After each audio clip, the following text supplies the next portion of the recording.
오늘 준비한 책은 용기 있는 아이 메이플. 글과 그림은 클로에 제스민 해리스. 호주 출신인데요. 한국에서 펴내는 그녀의 첫 번째 그림책이라고 합니다. 옮긴이는 박소연, 펴낸 곳은 달리입니다. 이 그림책을 한마디로 소개하면 마음속의 두려움을 이겨내는 이야기예요. 그래서 표지를 보면 이렇게 빨간 예쁜 원피스를 입은 한 여자아이가 긴 막대기를 들고 있어요. 제법 당당한 자세로 난 두렵지 않아, 난 무섭지 않아 선전포고를 하는 듯 하죠. 그런데 전혀 두려움이 없다기보다는 두렵지만 내가 한번 이겨내볼 거야 라는 느낌이 있어요. 동그란 눈도 그렇고요. 허리에 얹은 손도 그렇고요. 꼭 쥔 주먹도 그렇고요. 메이플은 원래 용기 있는 아이는 아니었어요. 겁이 많고 소심한 아이. 창밖에서 들려오는 바람 소리조차 겁이 나는 아이. 그런데 어느 날 오두막 밖으로 처음 걸음을 내딛게 됩니다. 이야기가 시작되기 전에 작가는 이런 글을 남겼어요. 나의 엄마에게 우리가 함께 이야기를 읽은 수많은 밤 덕분에 나만의 세계를 만들어낼 수 있었어요. 라고요. 이 글조차 참 따뜻하더라고요. 작가의 어린 시절을 직접 보진 않았지만 그 따뜻한 풍경이 좀 상상이 되는 것 같아요. 자기 전에 엄마가 책을 읽어주고 수많은 이야기를 하고 공감하는 그런 장면 말이에요. 이야기는 이렇게 시작됩니다. 깊은 숲속 높은 나무 위에 작은 집이 있어요. 깊고 높은 나무 위라고 설명했어요. 세상과 아주 동떨어진 느낌이죠. 거기에 메이플만의 공간, 작은 집이 보입니다. 집 아래에는 온통 나무가 있어요. 딱 봐도 아찔하게 높은 높이. 그래서 뭔가 조금 그 높이만으로도 저 아래에는 뭔가 무서운 게 있을지도 몰라 라는 두려움이 느껴집니다. 그곳에 메이플이 살아요.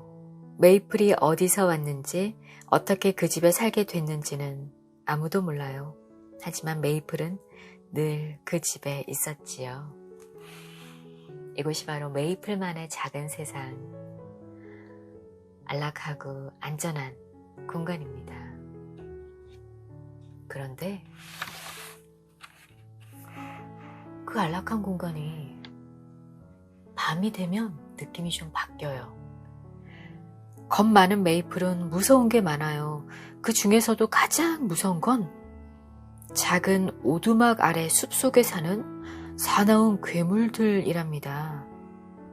메이플은 매일 밤 한숨도 잘 수 없었어요.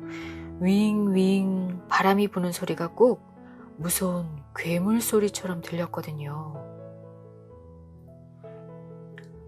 어두컴컴하고 푸르스름한 밤에 겁에 잔뜩 질린 얼굴을 한 메이플의 모습이 보이죠.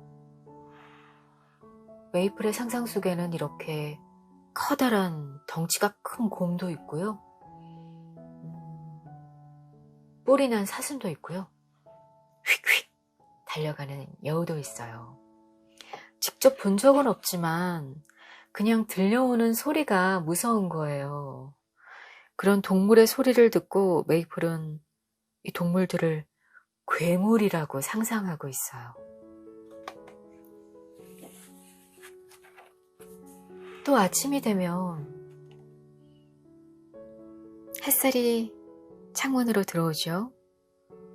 겨우 메이플은 안심을 해요. 메이플은 안전한 오두막을 절대 떠나지 않을 거라 다짐했어요.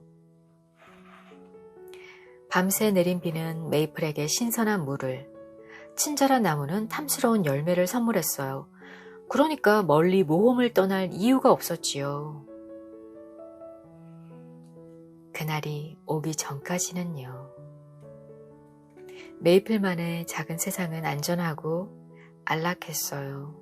따뜻했고요. 물도 열매도 풍부했지요. 그런데 뭔가 문제가 생긴 것 같아요. 그날부터 갑자기 비가 내리지 않더니 나무들이 시들기 시작했어요. 그리고 곧 열매가 하나도 남지 않게 되었죠. 메이플은 마음속으로 외쳤어요. 사다리를 타고 저 아래로 내려가지 않을래. 저 아래 세상은 분명 위험할 테니까. 하지만 메이플은 어쩔 수가 없었어요. 물도 없고 열매도 없으니까 메이플은 어쩔 수 없었던 거예요. 저 아래로 내려갈 생각을 하니 걱정이 이만저만이 아니에요.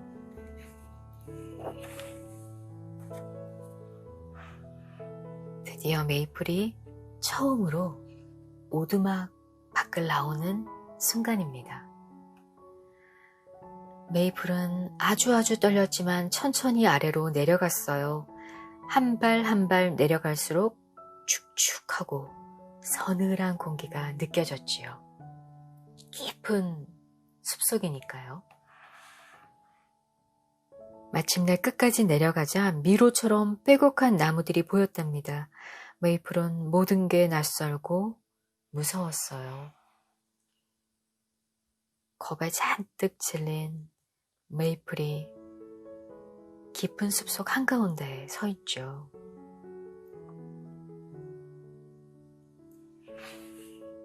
숲속은 어떤 곳일까요? 메이플은 용기를 내어 땅에 털썩 앉았어요. 나뭇가지가 푸스스 흔들리며 고요한 숲을 깨우자 숲속 동물들이 하나 둘 모여들었지요. 메이플을 찾아온 건 매일 밤 메이플이 상상했던 무서운 괴물이 아니었어요.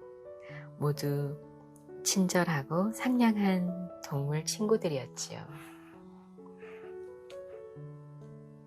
메이플 가운데 이렇게 자리를 잡고 앉아 있는데 그 주위로 숲속의 동물 친구들이 모여들었어요. 메이플은 어안이 벙벙한 표정으로 동물들을 지켜보고 있죠. 늘 그 밤에 바람소리와 함께 소리로만 들었던 동물들이에요. 괴물일 줄 알았는데 너무나 순한 양의 모습으로 넌 누구야? 이런 표정으로 메이플을 지켜보고 있죠. 메이플은 나만의 작은 세상을 떠나서 숲속 안으로 들어갔습니다. 그리고 두려움의 대상을 직접 만났어요. 메이플과 숲속 동물들은 그 뒤에 어떤 시간을 보냈을까요? 어떤 경험들을 했을까요? 사실 여기의 주인공은 메이플이지만 우리도 살다 보면 메이플이 되는 순간이 있어요. 비단 어린 시절뿐만이 아니라 어른이 되고 나서도 순간순간 메이플이 될 때가 있죠. 용기가 없어지고 소심해지고 도전을 해야 하는 순간이 있습니다. 제 아이도 겁이 많고 좀 낯선 걸 두려워하는 기질이라 좀 공감이 됐던 그림책이에요. 그래서 같이 읽어보기도 했고요. 또 하나 좋았던 건 그림을 따라 그리기 참 좋은 책이었어요. 뭔가 어렵지가 않아서 색연필로 슥슥 나무도 한번 그려볼까? 집도 한번 그려볼까? 열매도 한번 그려볼까? 이렇게 같이 스케치북에다가 색연필로 한 10분 이렇게 슥슥슥 하니까 얼추 비슷한 풍경이 나오더라고요. 평소에는 이제 그림 그리는 걸 조금 어려워하는 아이인데도 거침없이 슥슥 그려 나가는 경험을 아이에게 줘서 저도 좋았습니다. 다음에는 또 다른 장 한번 그려보자 라고 얘기를 건넸거든요. 마음속 두려움을 이겨내는 이야기. 오늘은 색감도 참 예쁘고 또 그림도 따라 그릴 수 있는 그림책 용기 있는 아이 메이플 읽어봤어요. 아이와 함께 읽어보시면 좋을 것 같습니다. 오늘은 여기까지 읽겠습니다.